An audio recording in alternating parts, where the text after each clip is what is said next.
Patuloy ang pangangampanya ng mga senatoriables ng Alyansa para sa Bagong Pilipinas. May nangako ng oportunidad, mayroon ding tututok sa iligal na droga, habang ang ilan ay nagbigay pugay sa mga senior citizen. Nagbabalik si Daniel Manalastas para sa sentro ng balita. Patuloy ang pag-iikot ng mga senatoriables ng Alyansa para sa Bagong Pilipinas para mangampanya. Nagtungo kahapon si senatorial candidate Manny Pacquiao sa Laguna at Quezon. Nakakuha ng suporta ang pambansang kamao sa mga alkalde ng Laguna. Ayon kay Pacman, nais niyang magbalik sa pamamagitan ng pagbuo ng oportunidad sa mga Pinoy. Si Senador Bong Revilla naman nakiisa sa pagdiriwang ng inaugural payout ng 10,000 pesos cash gift para sa ating mga lolo at lola na ginanap sa Malacanang.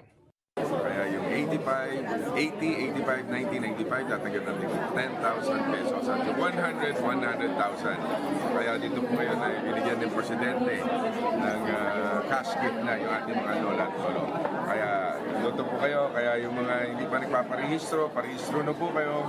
Si dating Senador Ping Lacson nagtungo sa Tagaytay at isinulong ang dobleng papel para sa Philippine National Police para labanan ng iligal na droga.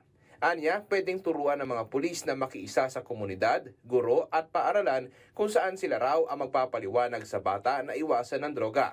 Si senatorial candidate Abby Binay naman, binigyan diin ang pangangailangan ng mga batas na praktikal at may sapat na pondo. Common sense daw ang dapat pairalin para hindi maging pabigat sa mga LGUs ang anumang batas. Si Senate Majority Leader Francis Tolentino nasa Tagaytay din kahapon para makiisa sa mga programa para puksain ang ilegal na droga at gabayan ng kabataan.